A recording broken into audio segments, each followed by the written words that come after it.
Avant de plonger dans cette histoire incroyable, pensez à vous abonner à la chaîne et à activer la cloche. Ici, chaque récit a quelque chose à dire, et vous ne voudrez pas en manquer un seul. Les ruelles sombres de la ville résonnaient du cliquetis des bouteilles cassées et des cris étouffés. Marcus, un homme au regard calme mais profond, avançait lentement, observant les ombres mouvantes autour de lui. Quelques criminels de quartier, sur deux, l'encerclèrent. Vieil homme, tu penses pouvoir passer ici tranquille, ricana l'un, brandissant un couteau rouillé. Donne-nous ton portefeuille, et peut-être qu'on te laissera partir sans te casser la gueule. Marcus sourit, un sourire léger mais glacial. Il n'avait pas besoin de menaces, son passé suffirait à intimider. Mais les hommes, aveuglés par l'arrogance et l'ignorance, ne le savaient pas. Ils le poussèrent, le raillant pour sa stature vieillissante et son air fatigué. Alors que l'un d'eux leva le poing pour le frapper, Marcus bougea avec une fluidité surnaturelle. En un éclair, il désarma l'agresseur, le renversant au sol avec une précision chirurgicale. Ses mouvements étaient rapides, silencieux et mortellement efficaces, un mélange de techniques de combat qu'aucun d'eux n'avait jamais vu. Les autres criminels reculaient, horrifiés, tandis que Marcus les fixait. « Vous jouez avec des fantômes que vous ne comprenez pas », murmura-t-il, chaque mot pesant comme un avertissement. En quelques secondes, les trois hommes étaient neutralisés, étalés sur le sol, inconscients mais indemnes.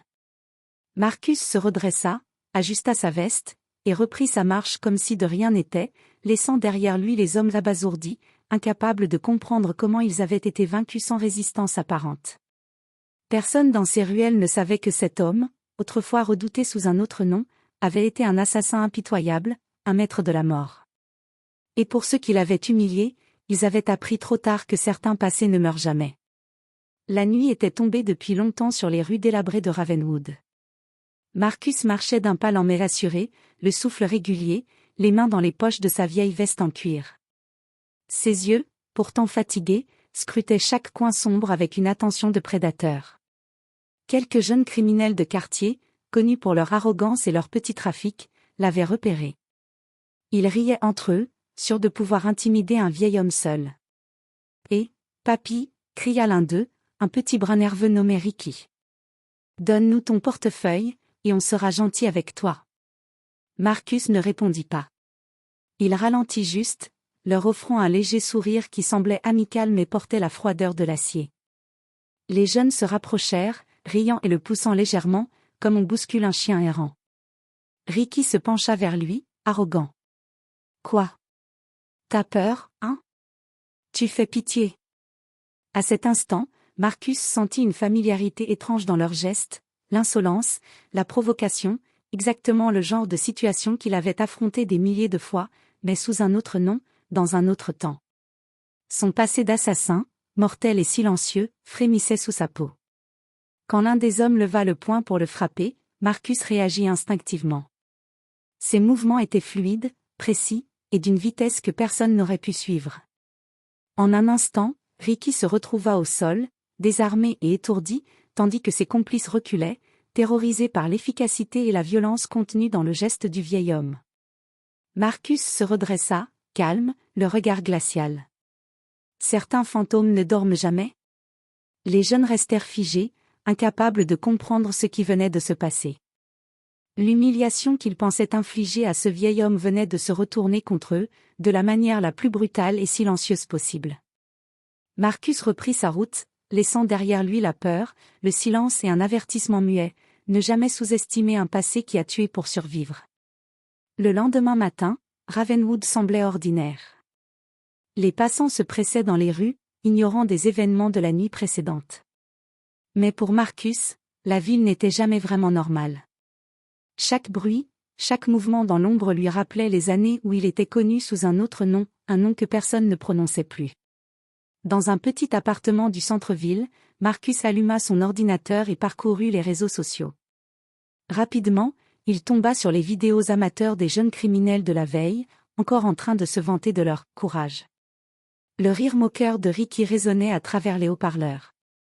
Marcus s'assit, les mains jointes, et revit les scènes de son passé.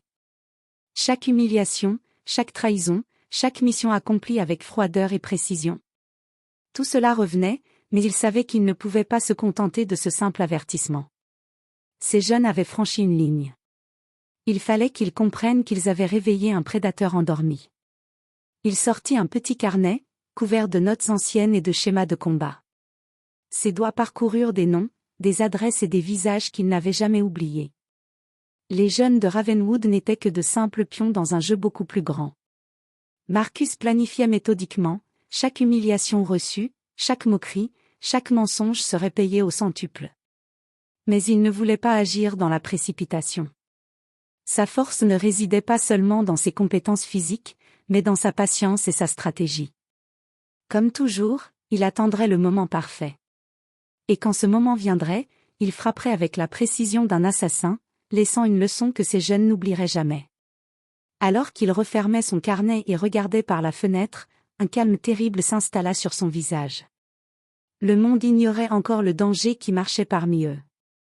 Et Marcus savait que bientôt, Ravenwood n'aurait plus jamais le même visage. Marcus avait attendu le bon moment.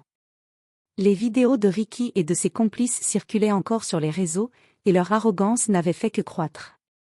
Il savait que pour que sa vengeance ait un impact total, il devait frapper subtilement, en les rendant vulnérables sans qu'ils comprennent immédiatement d'où venait le danger. Cette nuit-là, il sortit dans l'obscurité, vêtu de noir, silencieux comme une ombre. Il se posta à proximité du quartier où les jeunes se rassemblaient habituellement, observant leurs habitudes. Chaque détail comptait, quel chemin ils empruntaient, où ils déposaient leurs affaires, quelles personnes ils côtoyaient. Marcus notait tout. Soudain, il repéra Ricky, accompagné de 2 autres jeunes, en train de marcher vers un entrepôt abandonné. Les rires et les conversations bruyantes trahissaient leur insouciance. Marcus sourit intérieurement. Il connaissait ce sentiment d'invincibilité, il l'avait lui-même ressenti autrefois, et il savait combien il était dangereux de sous-estimer ce qui se cache dans l'ombre. Avec une précision calculée, il prépara un petit piège, une corde, quelques obstacles soigneusement disposés et une porte qu'il savait faire grincer. Quand Ricky et ses complices franchiraient ce passage, ils seraient déséquilibrés, vulnérables, mais pas encore blessés. Juste assez pour leur donner un avant-goût de ce qu'était réellement Marcus. Quelques minutes plus tard, les jeunes arrivèrent. Ricky, le sourire confiant aux lèvres, ne se doutait de rien. Une fausse distraction, un bruit soudain, et le chaos contrôlé se déclencha. Les jeunes tombèrent maladroitement, trébuchant sur les obstacles qu'il avait placés. Ils se relevèrent rapidement, riant nerveusement, croyant que ce n'était qu'un accident. Mais Marcus, perché dans l'ombre, les observait avec un calme glacial. Il savait qu'ils avaient goûté à leur première leçon, l'univers de Marcus n'était pas celui qu'il connaissait, et chaque geste serait désormais sous son contrôle. La peur, la véritable peur, commencerait à s'installer dans leur esprit. Alors qu'il disparaissait dans la nuit, il murmura pour lui-même. Ce n'est que le début. Ils vont bientôt apprendre que certaines erreurs ne s'effacent jamais. Marcus savait que pour que sa vengeance soit totale, il ne pouvait pas agir contre tout le groupe en même temps. Chaque jeune devait ressentir la peur à sa manière, comprendre que le simple fait de l'avoir humilié n'était que le commencement. Cette nuit-là, il se concentra sur Ricky, le plus arrogant du groupe. L'homme pensait pouvoir tout contrôler, mais Marcus avait déjà étudié ses habitudes, il fumait toujours au même coin de rue, avec son téléphone posé négligemment à côté de lui. Marcus se glissa silencieusement dans l'ombre, chaque pas calculé, chaque respiration maîtrisée. Il observa Ricky allumer sa cigarette, seul. Puis, sans bruit, il fit tomber une petite bombe de fumée dans la poubelle voisine. Le nuage s'éleva instantanément, recouvrant la ruelle d'un voile gris. Ricky toussa, surpris et désorienté, et sentit un souffle glacé effleurer sa nuque. Il se retourna, mais il n'y avait personne. Son cœur battait à tout rompre. Il voulut appeler ses amis, mais son téléphone glissa de sa main dans la fumée, comme poussé par une force invisible. La panique s'installa. Ricky sentit alors le poids de l'intimidation réelle pour la première fois. Marcus avait choisi de frapper par la peur avant de frapper physiquement. Quelques minutes plus tard, Marcus disparaissait dans l'obscurité, laissant Ricky tremblant et désorienté. Il savait que la peur pouvait être plus puissante que n'importe quel coup, et Ricky venait de découvrir à quel point il était vulnérable. Dans les jours suivants, Marcus répéta ce type d'attaque subtile pour chacun des autres jeunes, chacun recevant une leçon adaptée à ses faiblesses et habitudes. La peur commençait à se propager dans le groupe, mais il ne savait toujours pas qui était réellement Marcus, ni ce dont il était capable. Le passé de Marcus comme assassin mortel, autrefois silencieux, se manifestait maintenant à travers chaque mouvement et chaque plan. Et Ravenwood allait bientôt découvrir que même un vieil homme pouvait devenir un prédateur redoutable quand il avait été humilié. Après plusieurs jours de manipulation subtile et de peur insidieuse, Marcus sentit que le moment était venu pour une confrontation directe. Ses victimes, désormais nerveuses et paranoïaques, étaient faciles à localiser. Il choisit de frapper lorsque leur arrogance reviendrait, pensant qu'ils avaient retrouvé le contrôle. Cette nuit-là, Ricky et ses complices se retrouvèrent dans un parking isolé, croyant discuter en toute sécurité. Les rires forcés et les plaisanteries maladroites trahissaient leur inquiétude. Marcus les observa depuis l'ombre, silencieux, implacable. Puis, d'un mouvement fluide, il apparut devant eux, presque comme un fantôme. Le choc fut immédiat. Ricky recula, le visage blême. Les autres tentèrent de se lever, mais Marcus les fit taire d'un geste. Son regard était glacial, porteur de menaces, il n'y aurait pas de fuite possible. « Vous pensiez pouvoir m'humilier » dit-il d'une voix calme mais terrifiante. « Vous ne savez pas qui vous avez réveillé. » Les jeunes se figèrent. Chacun sentit l'ampleur de leur erreur. Les mouvements de Marcus étaient rapides, précis, mais cette fois, il ne s'agissait pas seulement de peur, il leur montrait qu'il pouvait les contrôler physiquement. Quelques coups subtils, des prises rapides, suffirent à les mettre à terre sans leur causer de blessures graves. La douleur était là, mais ce qui dominait, c'était la leçon, Marcus n'était pas un homme à sous-estimer. Ricky, haletant et humilié, tenta de parler, mais Marcus l'interrompit. Chaque action a ses conséquences. La vôtre vient de commencer. Puis, sans attendre leur réaction, Marcus disparut aussi silencieusement qu'il était apparu, laissant les jeunes étendus sur le sol, terrifiés et impuissants. Cette confrontation directe marquait un tournant, la peur n'était plus seulement mentale, elle devenait une réalité tangible que les jeunes ne pourraient jamais oublier. Dans l'ombre, Marcus reprit sa marche.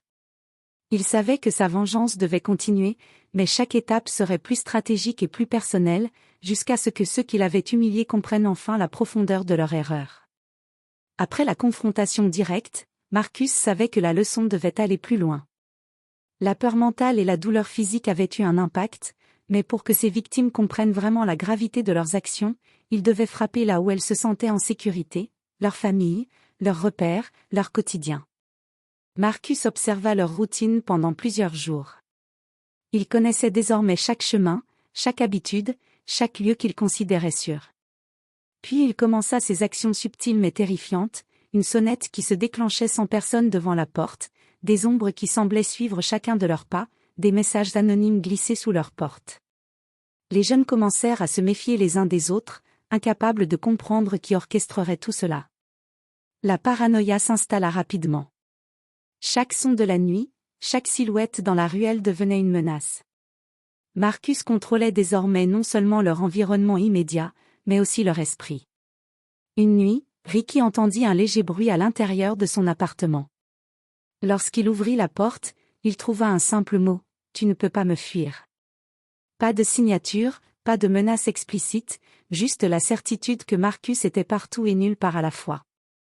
Marcus, lui, observait la scène depuis la distance, immobile et invisible.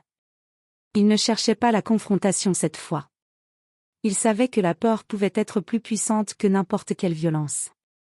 Chaque jeune devait ressentir le contrôle absolu de Marcus sur sa vie, sur sa sécurité, sur ses pensées.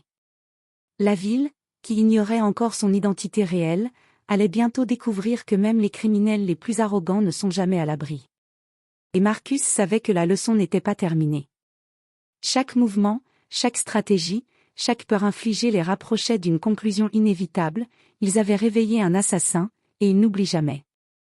Marcus savait que la peur seule ne suffirait pas pour faire comprendre la portée de leur erreur. Pour frapper plus profondément, ils devaient exploiter leurs propres failles et secrets. Chaque jeune avait un passé qu'il pensait enterré, des petits délits et mensonges que Marcus connaissait déjà. Pendant plusieurs jours, il rassembla patiemment des preuves, photos, vidéos, messages et détails de leurs activités illégales. Tout était enregistré avec une précision méthodique. Marcus ne voulait pas seulement les intimider physiquement ou mentalement, il voulait leur montrer que tout pouvait être révélé. Il commença par Ricky. Une vidéo anonyme arriva dans sa boîte mail, lui, en train de voler dans un magasin, filmé sans qu'il le sache. La panique s'empara de lui. Puis d'autres preuves suivirent, messages compromettants, rencontres suspectes avec des individus dangereux, petits délits qui semblaient insignifiants mais qui, rassemblés, formaient un dossier accablant. Les autres jeunes reçurent les mêmes cadeaux anonymes. Chacun comprit que Marcus savait tout, voyait tout, et pouvait détruire leur réputation en un instant. Le groupe autrefois arrogant était maintenant divisé par la peur et la méfiance. Ils ne savaient plus à qui parler, où se cacher, ni comment se protéger. Marcus, observant la panique qu'il avait instillée, sourit intérieurement. Sa vengeance n'était plus seulement une question de force ou de peur, c'était un contrôle absolu, mental et émotionnel. Chaque jeune avait maintenant conscience que leur erreur, humilier un homme qu'ils pensaient faible, allait les hanter pour le reste de leur vie. Il referma son carnet, satisfait.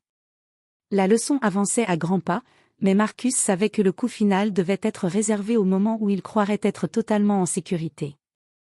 Après des semaines de planification, de peur subtile et de manipulation, Marcus sentit que le moment était enfin venu pour le face-à-face final.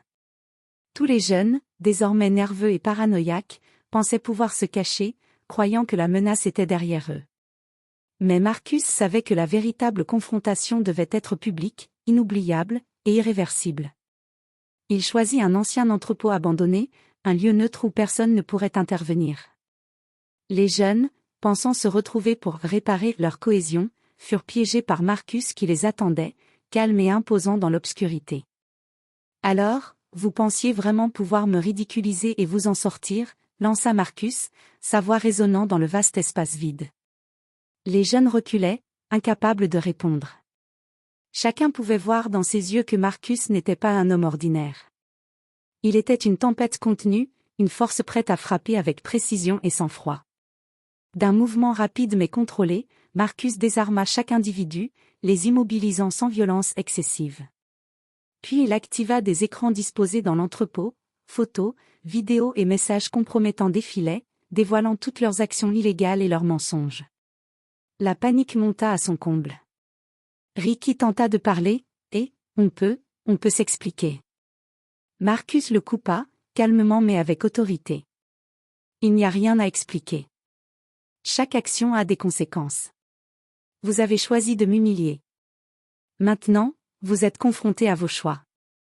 Les jeunes, tremblants, réalisèrent que cette vengeance n'était pas seulement physique, ni seulement mentale. C'était une révélation complète de leur vulnérabilité, orchestrée par un homme qu'ils avaient cru faible, mais qui était en réalité un maître de la stratégie et de la précision meurtrière. Marcus les relâcha enfin, les laissant humiliés, terrifiés et conscients que leur arrogance avait réveillé un prédateur.